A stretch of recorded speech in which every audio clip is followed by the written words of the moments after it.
show on HamiltonRadio.net, stream HR2. I'm your host, DJ Danny.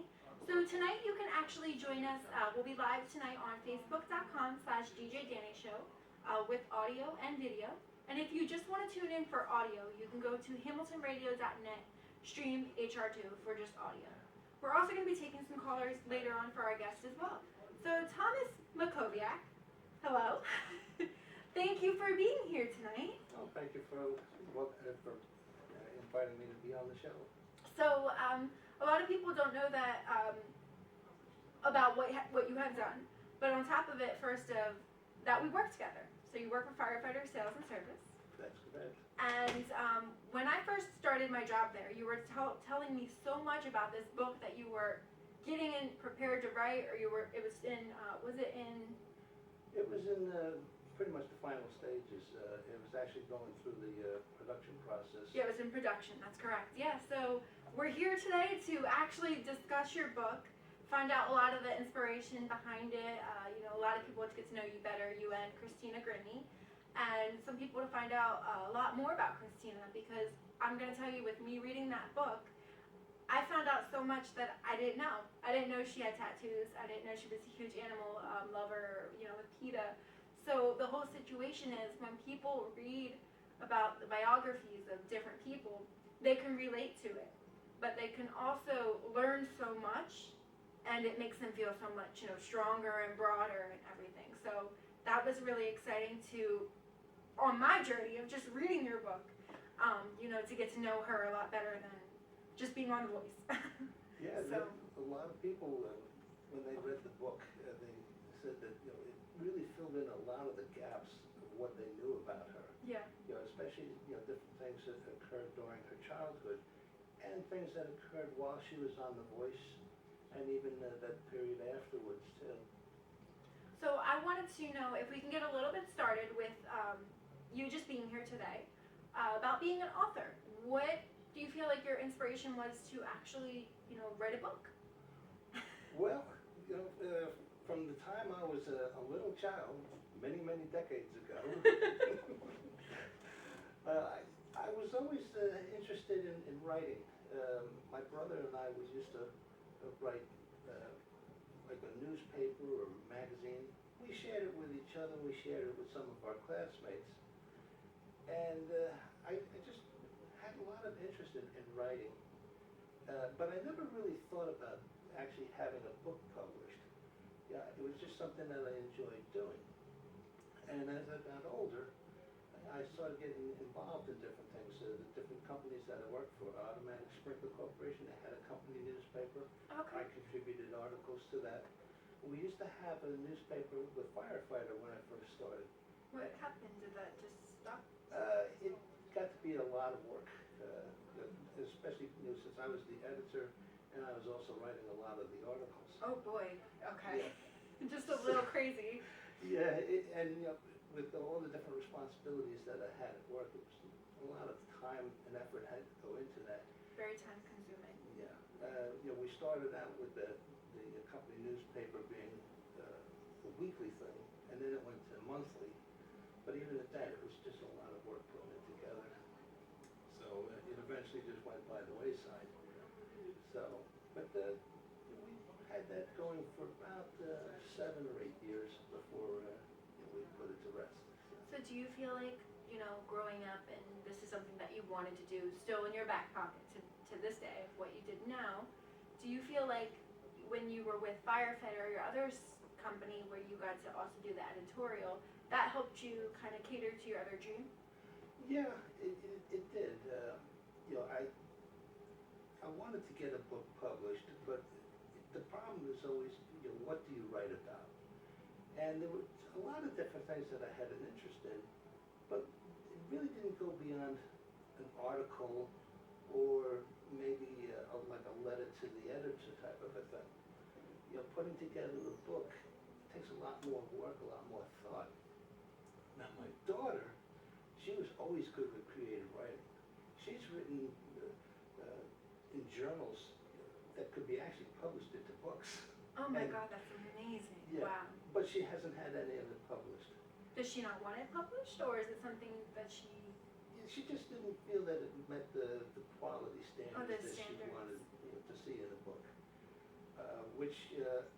debate with her these days because she was a tremendous help with the book that I finally wrote and got published. She was my primary editor. Oh. So, you know, And she gave was her, family, so that even makes it better. Yeah, I asked her if she would be willing to review my manuscript, and I told her to be brutally honest. And she said, "Dad, you really want to do that?" And I said, "Yes, I do." And she said, "Well, okay."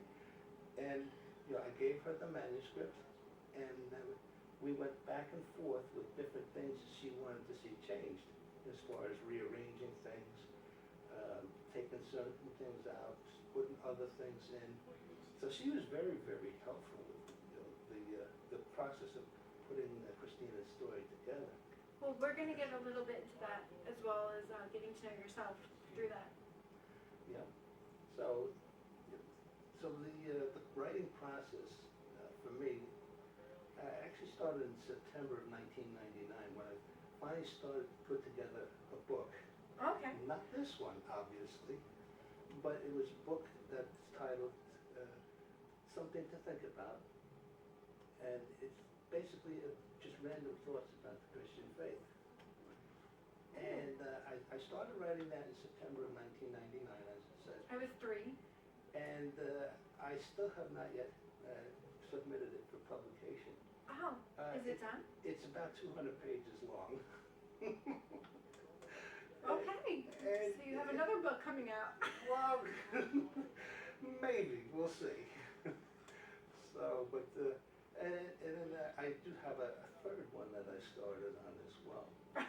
So, but it's, you know, one of those things with some books, it's like, okay, you know, what else can I add on?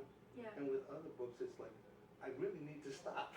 Because how long do I want this book to be? Well, it definitely depends on the type of book it is, like the genre and what audience you're trying to pull for each one. Mhm. As for the religion one, I mean, there's so much stuff you can put in that book. It depends what you're, talking about and prospering. But as for like Christina Grimmie, with you doing all your research on her life, practically, and writing about it and everything, that had to take a long time because there's so much detail in there. Yeah, there was 3.5 years of research on that. So, like, did you go through, like, newspaper articles or, like, things on, like, social media? Like, how did you do your research for this book? Like, for trying to get the information of what you wanted to put in the book? Well, first thing I did was I started watching her videos on YouTube, Okay. to get to know a little bit more about her. And I got involved with her Facebook page and her Twitter account, which they kept open after her death. And then I started also looking for newspaper articles, which you can find plenty of information on the internet. Yes, or you can just search it now too, and a lot will come up. Yeah. But the one thing that I did notice was that there was a lot of information about Christina, but very little about her faith. And one of the things that really struck me when I first discovered her was that she was a person of faith. Mm-hmm. And, that was something that I greatly admired. And I wanted to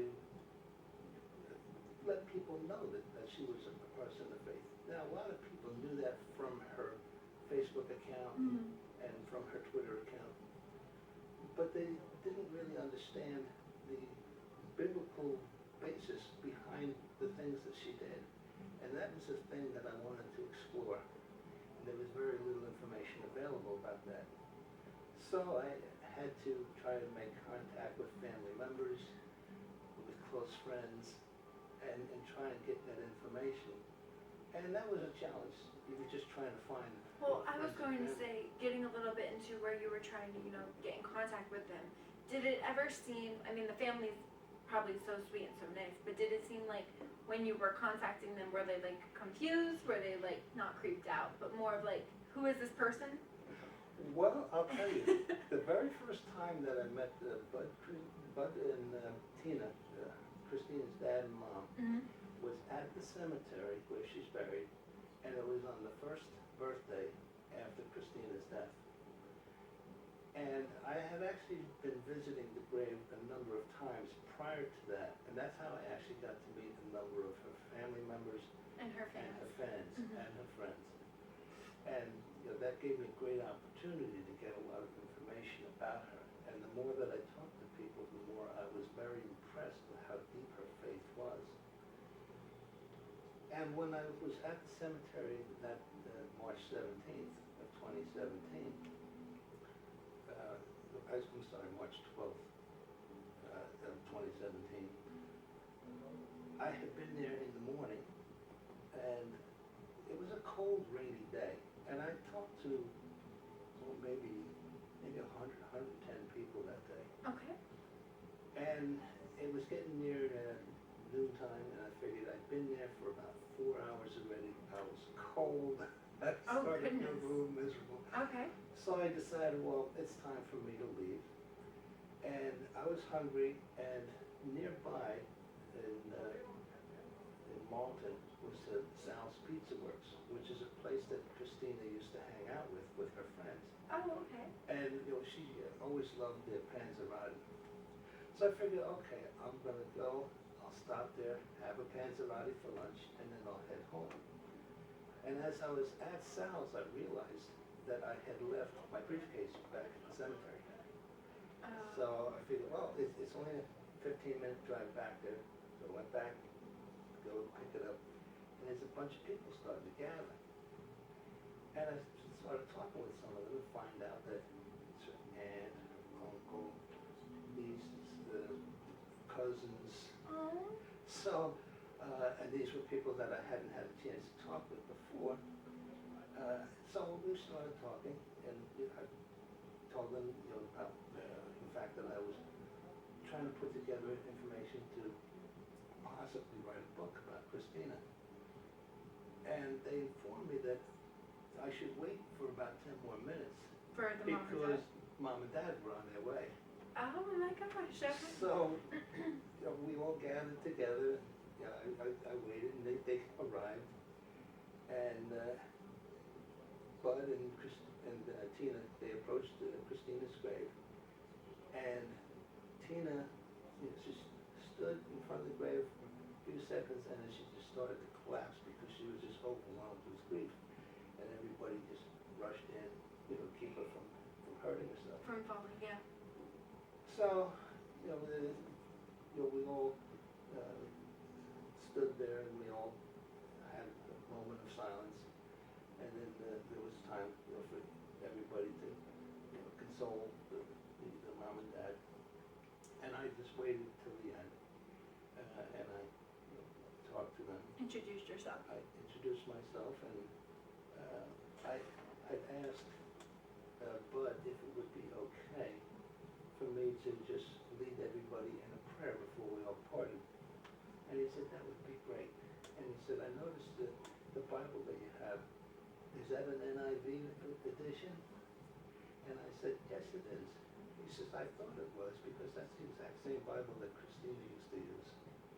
NIV, that's nothing. That's the New International Version. Oh, okay. So- Yeah, that's updated. I only know, I think verse. Well, there's the King James Version. Yep. There's the North American Standard Bible. There's Yeah, the King James Version. is King what I James know. Version. There's a lot of different versions of the Bible. Okay. And there's the Bibles that the Catholics use, which have 73 books, and the Protestant Bibles, for the most part, contain just 66. So, but I use the Protestant Bible, even though I'm a Catholic, because I wanted to do everything based upon what Christina was brought up with. Okay. So. For your research. For the research, and also the verses that I eventually picked for the book. So, I led everybody in prayer, and then I was talking with Bud a little bit more, and I told him about the intention on my part to write Christina's biography. And I asked him if there was some way that I could contact him, whether email or something like that. Yeah, or a number or something. Yeah, so he gave me an email address, and then he asked me if I would be willing to help develop the Christina Grimmie Foundation's, their goal because they were struggling to try and pick one. Okay. Okay, so, because with the foundation, you have to have a mission statement, Yes. and there has to For the be a goal. goal that goes with So it. what was So the goal? they ended up with 2 goals. Okay. One was to help victims of gun violence, Mm-hmm. and the other was to help victims of breast cancer. And That was for Tina. Yes, Tina, Christina's mom, she battled breast cancer for Christina's entire life, pretty much, since she was 1 year old. And of course the gun violence, because Christina died as a result of gun violence. So we began an email correspondence, and then eventually I got Bud's cell phone number, and we talked quite a bit on the phone, and we exchanged quite a bit of emails and text messages, and that's how I picked up a lot of the gaps from the early parts of Christina's life. I also got a lot of information from talking with Tina at the Christina Grimmie Foundation event that was in March of 2018. And I'm sure she embellished some of the stories a little bit, but I didn't have the heart to change any of it because the way she told it was just so beautiful, and that's the way I wrote it in the book. And it really helped to describe why Christina and her mom were so close. The fact that that Tina knew that her children were upset with the fact that she was battling with the breast cancer. Yeah. But how she lovingly gave them hope. And she was there for them, and the she best was that she could be. Best that she could be. And her children became very involved in her being healed. And, even when she got sick again, they were very involved with Christina tried to drop everything and be with her mother. Yeah. Exactly. See, I read your book. I was scared you were going to try to quiz me on it or something during the show, but Well, you're the one supposed to be quizzing me, I think. and you know what? You learn a lot, definitely. Like I said in the book, I learned a lot more about her life than, because what I remember hearing about was she was a cover artist on YouTube, a couple years ago, and everything, when she was out and everybody knew about her. And then I knew her from The Voice, and I knew she had a few singles out. And I think we knew, I think my dad played 1 or 2 on the station before as well, or something like that. But I learned so much more of her life. Like I said, I didn't know she had tattoos or she got a tattoo for grandma. Everything was just more, it was so, your book is ongoing, and it just, it jumps to different parts, but they all recreate the same surface. Yeah. The same passion and everything that you're witnessing or being a part of. You feel like you're there in the book, practically. So. A lot of people tell me that, especially with the first 2 chapters. Now, at the very beginning of the book, I have a page, a word of caution. Yes. Telling people that those first 2 chapters deal with the day of her death and the immediate aftermath, and that it can be very upsetting. So if you don't want to deal with that, you can start with chapter 3. But most of the people that I talked to about the book, they all read those first 2 chapters. And they all had that same reaction. They said that they felt like they were right there with Marcus, and that they could feel the overwhelming sadness that he was going through. Yeah, we were there, next to him. The horror of that particular day. And they said that it was amazing how, they just felt like they were there. And even the Grimmie family said that I captured that so perfectly. And my daughter, that was probably the only 2 chapters that she didn't meddle with. Okay. Because she said that they were perfect, just perfect. Just the way they were, and just the way that you emphasized a lot of what happened. And it definitely make you want to cry while you're reading it. You definitely get teary-eyed because it's very, upsetting of what happened, and it happens in our world. But it's more of the fact that how you started the book with that. How a lot of authors, they might want to put that at the ending or in the middle, as a cliffhanger or something. You started it like that. So you want your readers to get teary-eyed before they continue the book. Yes, in So, fact, a number of people who read the book who never knew anything about Christina, they told me that they actually cried because they just felt such compassion for Marcus, having to deal with witnessing his sister's death like that. And even the rest of the book, they said that they felt like they were there with Christina, in going through all the different things, and finding out the stuff go- that she was done. yeah, and going through what Christina went through as far as being on The Voice and being you know uh, quarantined, so to speak, to use today's language, but Very they true. were Yeah. sequestered basically, while they were actually contestants on The Voice, and they felt like they were right there at the hotel with her, and they felt that same sense of being cooped up and wanting to just get out, away for a night or two, go to the movies or do whatever. And with some of the pranks that she pulled while she was there. So they said that it was really something that really just held on to their hearts. And they were very, very appreciative of the book. Now, I wanted to ask, when you were writing this book with all the research that you've done for the book, where did you come up with the title? Like, where was that? Is it something that you wanted to pull heartstrings for people, or what was it based off of for you? Well, the book went through a number of different titles before I settled on this one. What were, Well, like, another two? the very first title that I had for the book was Like a Wrecking Ball, Okay. which was in deference to her song that she sang for the audition for The Voice. That was The Wrecking Ball by Miley Cyrus. Exactly. Yeah. Okay. But as time went along and the book was being developed more and more, my daughter said to me, that title might be protected by copyright. Oh, yeah. So That's Miley's. yes. So I figured, well, I better find another title for it. Okay. And I went through a number of different titles, and I didn't like the fact that the titles were focusing on her death. And I'm like, well, I'm really not focusing so much on her death as I am her life. Yeah, her as a person. Exactly. So I became a member of Team Grimmy on Facebook, and a lot of people were talking about how they would keep her in their hearts forever. So I started thinking about that, and I'm like, forever. She'll be forever in our hearts. So I said, oh, hey, there's the title, Forever in Our Hearts.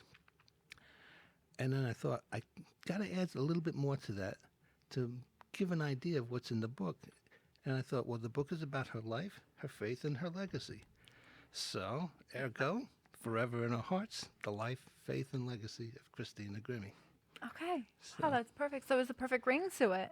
Yes, it does. Was it more of when you were trying to research on these or get a title, was that frustrating at all? With just being an author, did you ever have a situation whereas maybe you wrote a chapter and it wasn't what you wanted it to be, or you wanted so many rough drafts, I'm guessing. So what exactly have you dealt with? Well, let's see, 28 transcript copies later. There was a lot of frustration on my part while I was writing the book, and a lot of frustration on the part of my daughter, because she was making suggestions at first, and I wasn't really paying attention to some of those things. Oh, okay. And she said, Dad, you have to move this from here to there. It makes a better flow of the book. And I finally relented and started listening to her advice. You didn't want to at first. Well, old man and daughter telling dad what to do. My dad's laughing.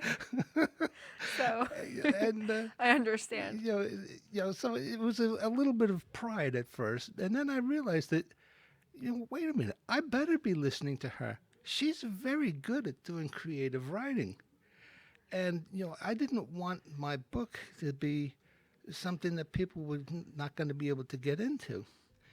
And the thing that really struck me when my daughter was getting frustrated with me, she said, Dad, what are you writing? are you writing a biography or are you writing a Wikipedia? Oh, I see how your daughter can be now. All right, so that kind of opened your eyes a little bit. Oh yes, very wide, very wide. And I realized, she was 100% absolutely right, because my book at that point was pretty much just a reiteration of facts and figures and what have you, with the exception of the first two chapters.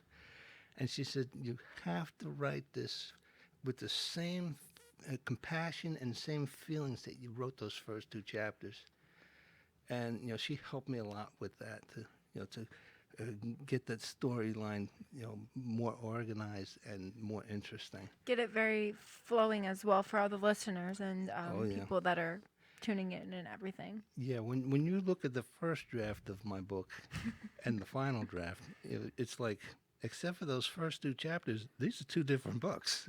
So in all the transcripts that you did, the first two chapters were all the same, but it was like a mix of like the other chapters. Like, what do you mean exactly? Well, the first two chapters stayed pretty much the same. There were some minor changes that my daughter had me make. Okay. For instance, with mentioning Kevin Loibel, the person who murdered Christina. Okay, so you didn't want to mention him at first? Well, my daughter said that I was actually mentioning him too many times.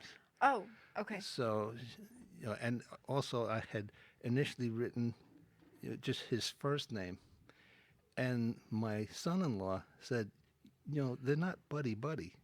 So you don't refer to him by his first name. Oh, okay, as Kevin. You only use his first name when you're using his last name with it. Okay. And then after that, if you have to refer to him by name, you refer to him with his last name. That's why you put Lobo. Yeah. Got it. Okay. So, yes. So that basically was the only change that was made in those first two chapters. Okay. And then I kept that in the back of my mind, throughout the rest of the book, as far as how I reference people. After I've mentioned their full name, how I reference them afterwards. Friends, first name. Acquaintances, first or last name. And then those who she wasn't that close with, last name basis. Okay. So when writing a book, because I know you're going to love this question, with all the frustration that you've dealt with, understand, how did you come up with all your rough drafts? Were you writing them? Were you typing them? And then from all that, how did you make it into a chapter? Well, what I did was I basically just wrote a whole bunch of single sentences. Okay. And I did that on the computer using Microsoft Word. And then I started to organize all those sentences by the flow. And by the topic. I mean, I was just writing sentences as they occurred to me.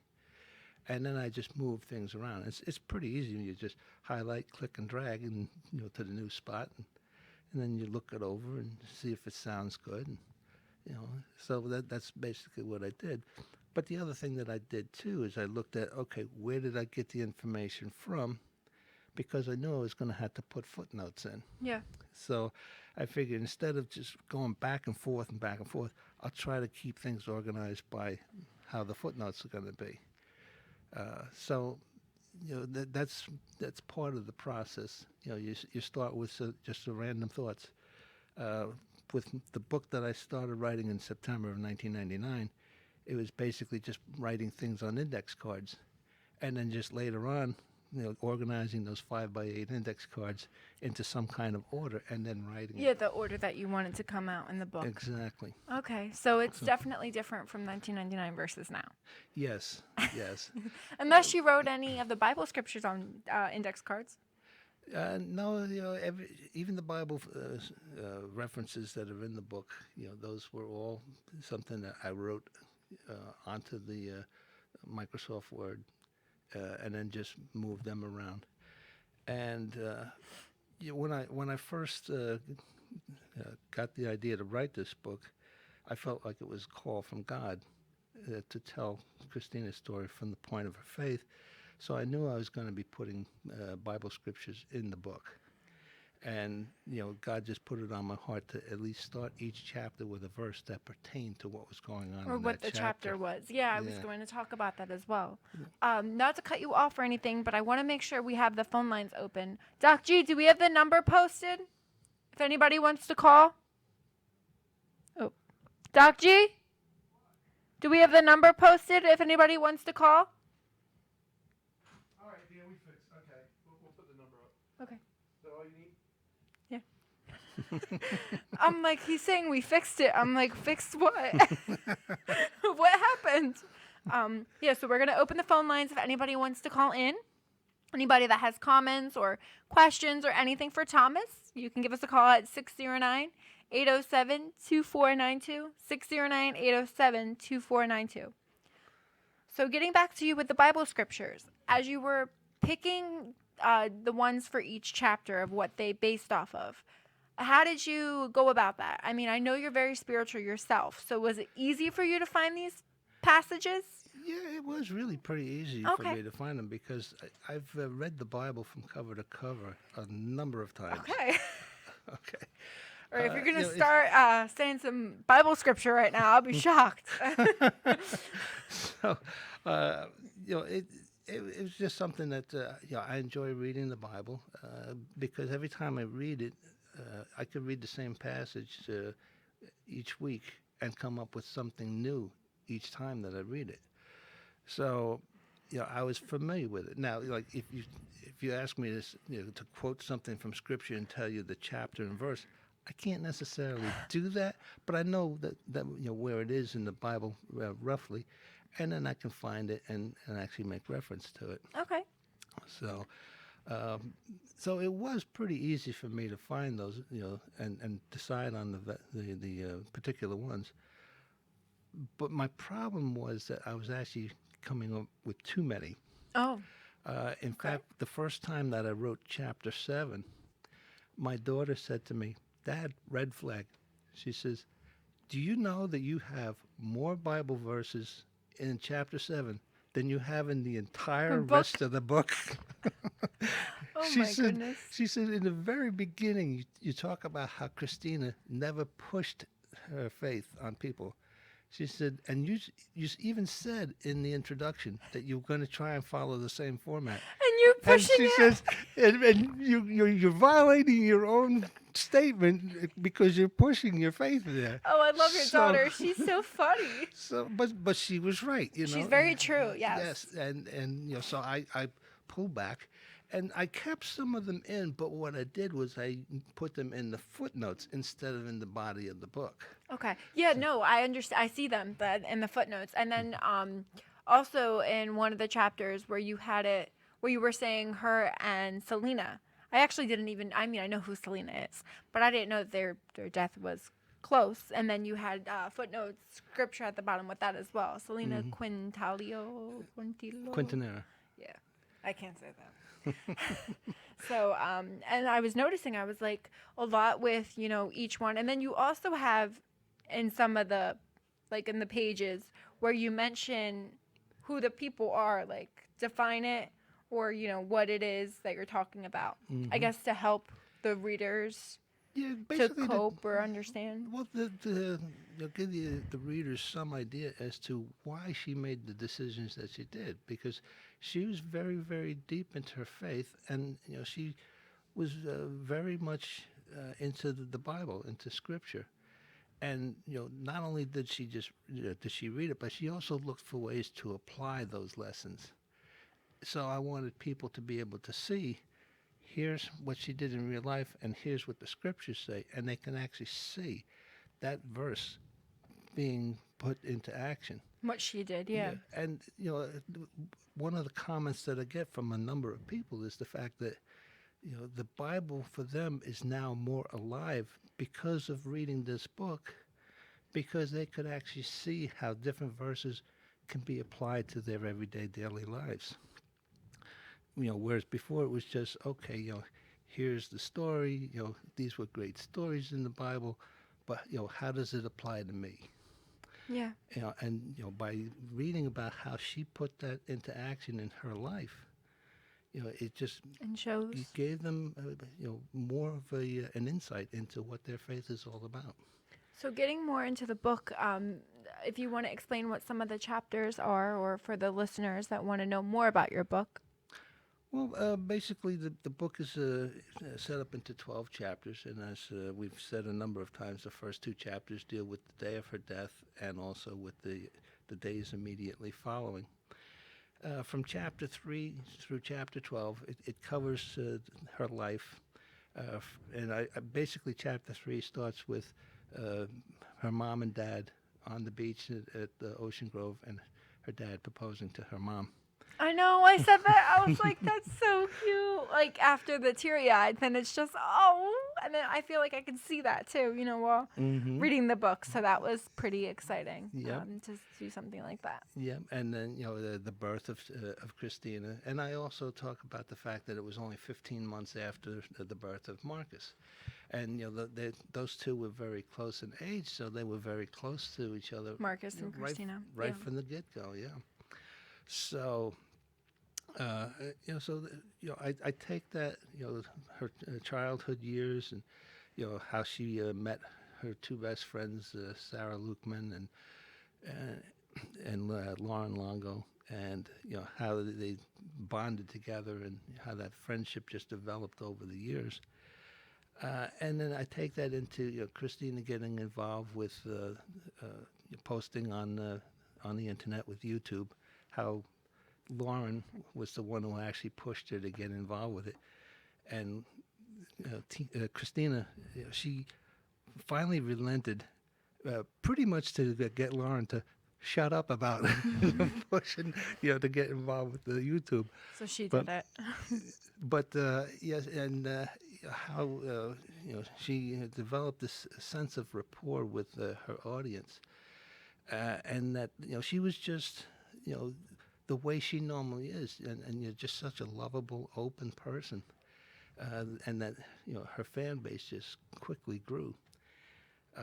And I cover how she was discovered by the Tiffy family, which Brian Tiffy is Selena Gomez's stepfather, and how they discovered Christina on YouTube and how they tried to contact her. They eventually had to go through Marcus in order to get to Christina. Because she had so many emails. Yes. Plus, it's hard when you're getting, a little big, because you never know who's being real versus fake. There's a lot of scam artists out there, too. Oh, exactly. So you never know. Yeah. So, so I cover those years, and then, her going on tour with Selena Gomez. And then, the fact that Christina started writing some of her own songs, some originals, and that she got to a point where she felt like there was more that she needed to do for her fans, and so she decided to try out for The Voice, and obviously she made it. And then I cover her career after that, as far as getting signed by a major studio and then being released. And I also cover in the later chapters about the different foundations and charities that she was involved with, her philanthropy works. So there's a chapter that covers basically just that, and even how she developed close friends in doing all that work, and her work with the Humane Society of the U.S. Oh, Oceana, too? Oceana. She was involved with. I didn't say that right. Yep. And her awards that she received. Oh yeah, she received a lot of awards, especially dealing with the Internet awards. And I also cover the fact that she had developed permanent friendships with a lot of different people, a lot of different organizations, and she made a really big impact with some of them. And that she didn't just be a spokesperson for the organization; she got involved with those organizations as well. Especially for PETA. and everything else, or the animal? Well, with PETA, she was more active with PETA Kids because one of the things that she objected to with PETA was that they wanted their spokespeople to be vegans, and Christina was not. Yes. Yep. They also put a lot of pressure on them to get involved with the different ad campaigns that required some degree of nudity. Like the program that they had, I'd rather be naked than to wear fur. Oh, okay. Okay, Yeah, and so they then- had another program, I'd rather be naked than wear leather. And she, she had an objection to that. She did not want to pose nude for any situations. Yeah, no. So, She had her morals. yes, and that was where she drew the line. And she supported their work, but she just didn't. She didn't feel want to that- be fully a part. I understand. So she was very involved with PETA Kids, and even more so with the Humane Society. In fact, she had raised a record amount of money for the Humane Society. Is that the 250,000? Well, because of the amount of money that she raised, they were able to get a grant that matched, which was $250,000. Oh, okay, that's the grant. Yeah. Okay. Yeah, so she was very involved with that, and the pet that she had, her dog named Chloe, Yes. she was a rescue. Yeah, from So- 2014, Yes, she adopted her. yeah. So I learned so much. It's so weird. I could quote her life now. It's like what? Just with reading a couple of chapters, you learn so much about someone. Yeah, and then there's a chapter that deals with the impact that she had on people. I actually had met an individual. I gave him a name in the book, but I also let people know that wasn't his real name, Oh, okay. and how he had made the decision to kill himself. He was tired of life. He felt there was no hope. Oh gosh. And he was looking on YouTube for a song that would kind of be like a goodbye song for his family. And he came upon Christina Grimmie's song, I Bet You Don't Curse God. It's on her album With Love. And he had a different thought of what that song was about, so he listened to it. And it changed his mind, and it changed his heart.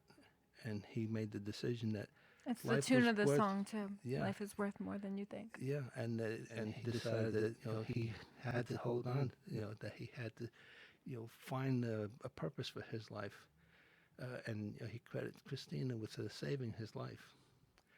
So Oh, that's so beautiful. yeah, and I'm there were, glad she could do that with a song. That's what a Yeah. lot of people do, though. yeah, and Music's very powerful. yeah, and other people, how they were encouraged by her. One particular woman, she was feeling very down, very, very depressed. It was her birthday, and circumstances had developed where they were going to have a party for her, but it had to be canceled. So she was feeling very depressed, and she posted on Christina's Twitter page that she was feeling depressed, and it'd be really great if you could just do something to cheer her up. And Christina clicked on follow button, and so she was following her for the day. Oh. So So that definitely made her feel 100%. that girl, she better. just felt so great. So That's amazing. I'm Yep. so glad that her impact could do that to everyone. yeah. For everyone that was just being a part of it. Yeah, and there were so many people that I talked to who they're just fantastic artists and singers and musicians and dancers, and they all credit Christina with helping them to become who they are now, because she encouraged so many people. Still to this day, though, with her music, even Yes. her not being here, Yes. God rest her soul. She's still doing that with everyone, with the music that's out there. And also, we're going to talk about the Christina Grimmie Foundation, but I wanted you to go over all your thank yous for everyone that helped you with your book. Yeah, yeah, there was a lot of people that everybody thinks that writing a book is a one-person operation, but Well, your it's daughter had a big part of it, I think. oh yeah, yeah, and it's definitely a team. Something it involves teamwork. I like to tell people how when Jesus went into his ministry of preaching, one of the first things he did was to gather a team together of 12 disciples. And, I realized that, right from the start that I was going to need to do the same thing. Obviously with writing a book about a person's faith, and you're going to be using scripture readings and what have you to back things up, you need to have somebody who's well versed in it. And even though I'm very familiar with the Bible, and, I have my understanding of it, I still felt that I needed to have a spiritual advisor who had more credentials, so to speak, than I did. And my friend and mentor, Deacon Rick Fortune, he willingly took on the task of looking over the manuscripts, with the, with an eye on how I was using Scripture. And what's funny about that, though, is that there was one particular verse that I had originally picked for one of the chapters. Mm-hmm. Everybody thought that it was great, except for my daughter. Uh-oh. My daughter said, "Dad, why don't you use this verse instead?" And when we all looked at that, we're all like, she's absolutely right. Oh my gosh. You and your daughter sound like you guys can be comedians, though, sometimes, with just some of the stuff she puts out there. Oh, yeah. Yeah, I mean, she just, was able to read my mind, and, and she was familiar with a lot of the scriptural passages that I had picked, and she was familiar with other ones, and she just felt that this one in particular fit the theme of the chapter so much better. And she was right. And I actually had that verse in another chapter as a footnote. Oh my goodness. So So it was like kind of like a, it was there, meant to be kind of Yeah, situation. yeah. That's so So- awesome. Yep. And then a friend of mine who's a journalist, she was a journalist with News 12 New Jersey. She was a weekend anchor, Letitia Mile. She insisted, she only had played a minor part with the book, but she really helped tremendously when I got very emotionally involved, because she had to deal with those same things when she was reporting on stories, because she wasn't just sitting in the newsroom reading the script. She was actually out there getting the stories. And one particular story that she had to cover, a very close friend had died in that fire. An airplane had crashed into a building. Letitia was assigned to cover that story, Oh, and found out that her friend was one of the people that perished in that particular incident. oh, goodness gracious. So That's she had gone through a very emotional very traumatic situation. experiences. Yeah. Exactly, and she could see where I was going through something similar in impact, and she was able to help me to get through that.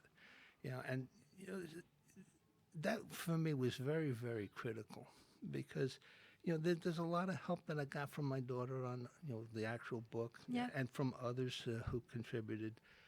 But A lot of the feedback too.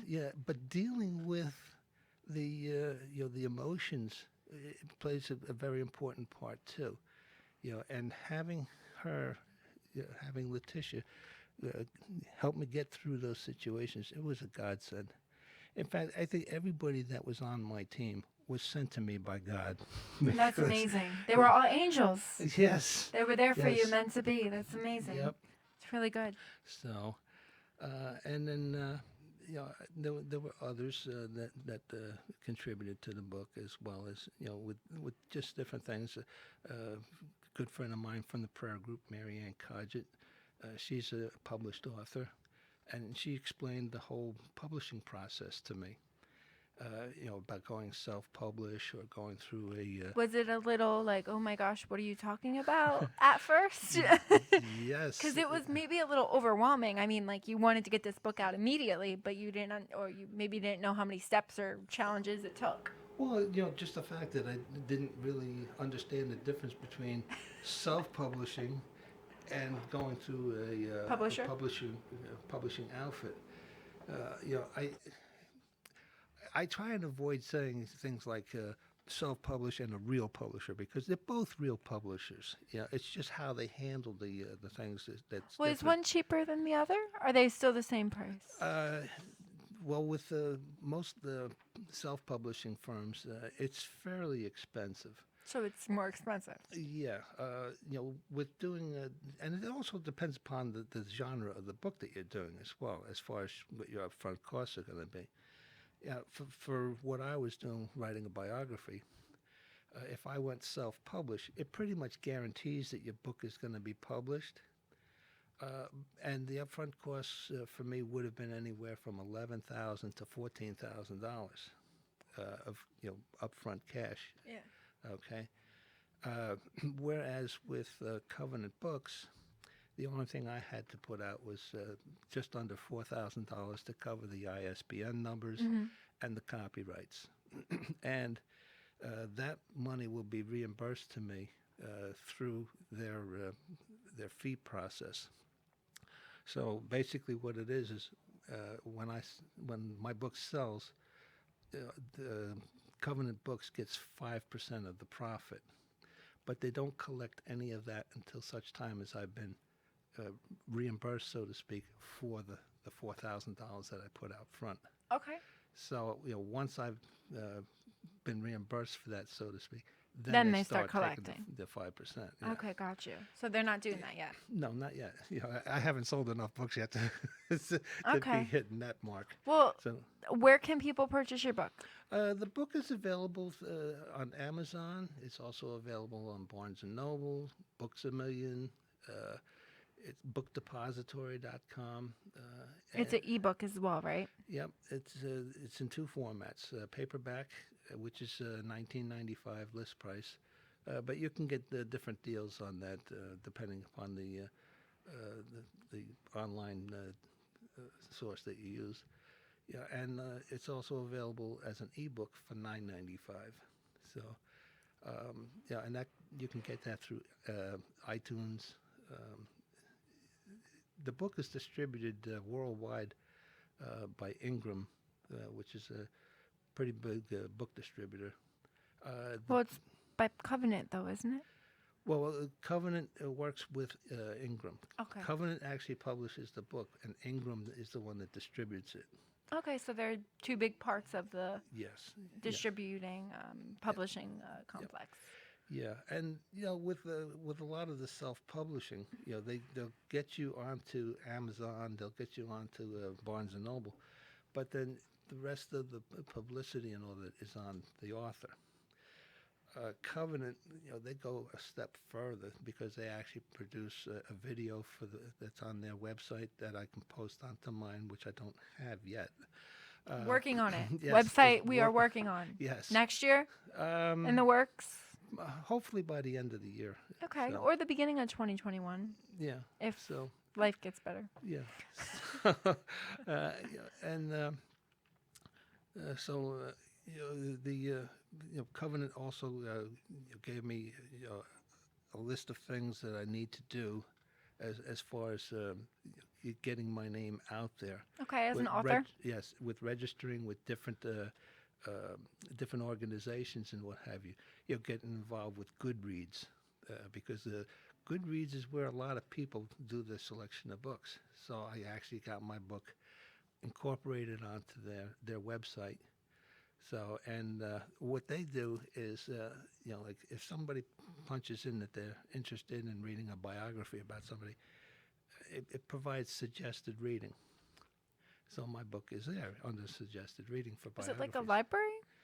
Like online? It is in a way. Okay, yeah, it sounds like it. Yeah, and people can actually rate the different books that they read. Some people will actually mark that they have listed for them to read it sometime in the near future. For that. So, and then there are other organizations similar to that that the covenant had given me all the information as far as how to actually do the login, how to actually approach different bookstores for book signing events. Mm-hmm. So, and even just how to approach newspapers and what have you, to let them know about any events that you're going to be participating in. Or to help with. That's Yeah. amazing. I like that. Yeah. Let's get a little bit into the Christina Grimmie Foundation because we don't have that much time left. Oh, wow. You know what's sad? I'm like, do you feel like the time flew by? Yeah, I'm thinking it's only maybe about 6:45.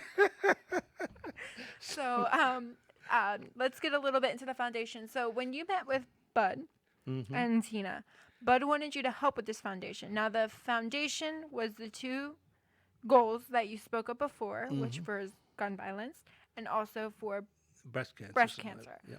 So with you being a part of this foundation, like how did this all come a thing? Well, technically, I'm just an ambassador for the foundation. Okay. Okay. They have a board of governors and they have their structure, and the people work for basically pro gratis. There are some salaries that are paid because the foundation has to have a physical facility. Yeah, or Or- it has to be taxable. Well, Is that another they thing? are a 501c3 foundation, which means that they are tax exempt, Okay. and Yeah. any donations that you make to them are tax deductible. Now, the one thing is that they have to avoid any political involvement. So they cannot get involved with anything, any issues that are pro-gun or anti-gun Yep. with legislation or anything like that, because then that would make them a political action committee, which would be a 503, which is not tax exempt, and donations to them would not be tax exempt. Basically what they do is whatever monies they collect, that there's certain overhead and operating expenses that have to be set aside, which is very minimal. They're very, very cautious about how they spend their money, and even with how they have people on salaries, because you have to have somebody answering the phones, doing the day-to-day work, and you can't expect them to work for free. But they have a very bare minimum as far as they meet the requirements that the government sets down in terms of what they have to have, so that the rest of the money that they work with, that goes directly to the families. Okay. Okay, All right. So they get yes. something. Yeah, so because one of the things that they really felt helped them get through the days and months after Christina's death was all the help that they were getting from other families, as far as help with groceries and help with paying some of the bills, and they felt this was what they wanted to do, is to help people in those two situations. Give them some help as far as paying some of the bills, or Okay. being able to travel from one part of the country to the other to be with a loved one who is going through a situation. And obviously there are limits as far as how much you can get, and you can only apply but so many times to get to any kind of financial aid. But the financial aid goes directly to those families. It doesn't go to some organization like a church or anything like that. It goes to the family, so that the family has that money in their hands, that they can pay some of these bills. And they also send letters of encouragement to the people, because that was Okay. something that helped them too, was all Yeah, the letters That's that they so got. beautiful. Yeah. So what are some things that people can help be a part of for the Christina Grimmie Foundation? Well, the big thing that they need is people to donate on a regular basis. Okay. And a lot of people, I can understand there's a lot of organizations that need help. And Right now. everybody's looking for that, for their $19 a month or whatever. And there was one person that had posted on my Facebook account that they would love to be able to contribute, but they could only afford to do $2 a month. And they felt that what's $2 a month? And I told them, I said, $2 a month is it's a really good thing to do. You can set that up with that money coming out of your paycheck automatically, going to the foundation, at that rate. And they're like, yeah, but what's the foundation going to do with $2 a month? I said, well, think about this. If 200 people per state gave $2 a month in each of the 50 states, I said, do you realize that over the course of a year, that's $250,000? I said, I think they could do quite a bit with $250,000. Wow. Okay, so you were actually helping with the anticipation for them to do it. Yes, yeah. That doesn't sound like a bad idea. Yeah, and the thing is, I got that from my days when I was a commissioner with the Boy Scouts, because I used to do a lot of fundraising with them. Oh, okay. So you easy math too for sprinkler, so that works. Yes, so so one of the things that I used to tell people is that if you only have $10 to give, great. We talk about people giving $1,000 or $500, but if you've only got $10, hey, we welcome that. And we realize that for a lot of people, that's far more sacrificial than the guy that's given the $5,000 because he's got it to give. Yep, that's 100% true. Yeah. Plus, it feels so good to give back. It really does. So it's nice to know that a lot of people, still want to give back and want to be a part of everything or put their 2 cents in to be a part of an organization. Yeah. So with the Christina Grimmie Foundation, now, if people want to be a part of it for the donation, how can they also... Yeah, they can go to www.christinagrimmiefoundation.org. Okay. And there is a tab for donate. And you can set up a one-time gift, or you can set up a monthly contribution. Right now, about 25% of their funding comes from these people that are making that $2 a month donation or $10 a month. That's amazing, though. That's so sweet that they still have something to give. Yeah. Yeah, and they have several thousand people making that contribution. So nothing wrong with that. Yeah. So they're still looking for more donations. So everyone can go to www.christinagrimmiefoundation.org. Yep. And that's GRIMMIE. Yes. In case people want to do GRIMMY thing. However else you can spell Grimmie. Yep. I don't know what people think out there. Yeah. And everything. So all right, Thomas, so we have a lot that you have going on. I know you're still working on, or you're trying to work on a second book for everything. But with this first book, I mean, for getting it completed and with all the, amazing reviews that you have, what do you have to say to yourself? I look at this book and I hold it in my hands and I'm like, is this a dream? Because, the reality, still hasn't really struck me yet. And, it's kind of odd being treated like a celebrity. Why? Well, I'm just, it's just not my nature. I didn't write this book for any kind of fame or fortune. I just wrote it because I felt like God would call me to do it, and I felt like I was just doing what I was asked to do. And but the rewards have been really tremendous. The different feedback that I get. Like last night, I was texting back and forth with a young woman in Korea, and she and I, we shared a number of things, which she talked to me in confidence on that, so I won't talk about that. No, that's fine. You don't have to. But she did say this, that the book was awesome. And one of the things that a lot of people comment on is the fact that the cover, the picture on the cover. It's a little blurry. Yes, don't you think? A little blurry. Is there anything behind that? Yes, there is a story behind that. This picture was taken by Lauren Longo, Okay. Christina's longtime friend. And the picture was in black and white and was taken with a camera. And the technology back then wasn't quite what it is today. Mm-hmm. And when I submitted this picture after many, many different covers that we tried, the editor and the people that were doing the cover, they said, we can clarify that picture for you. And I said, no, we got to keep it fuzzy. And they're like, why? I said, because when I first started writing the book, putting everything together, one of the intents was that I wanted to keep Christina from becoming obscured, that she would just disappear, to fade away. Oh, okay.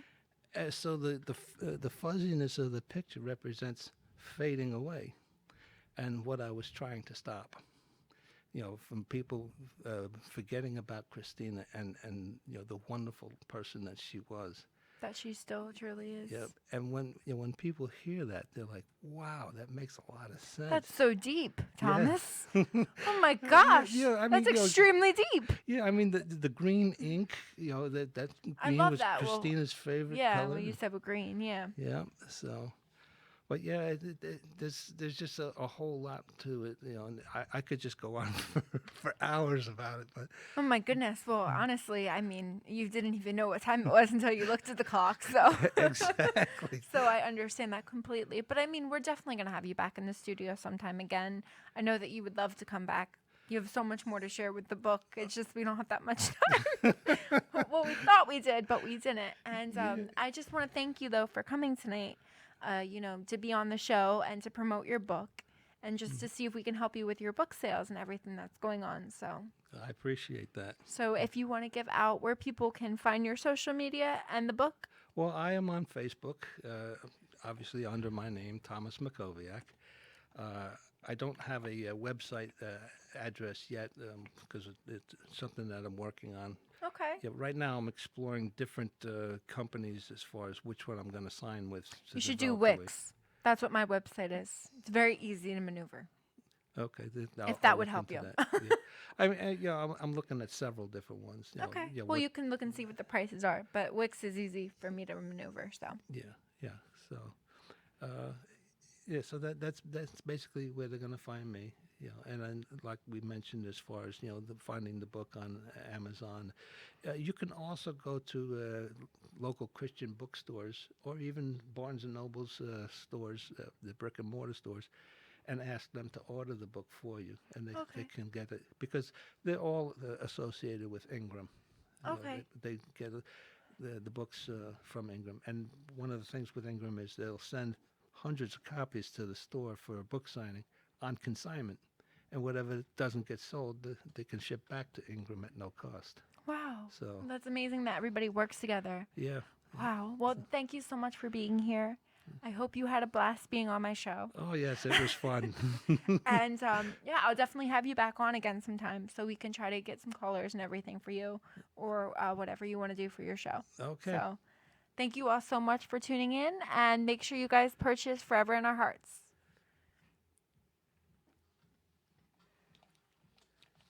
All right, so we're going to get a picture real quick, and then I have to leave. Maybe you have to leave, though. Both have to leave. You can drink as much water as you want now. How did you not drink any water during the interview? You were talking for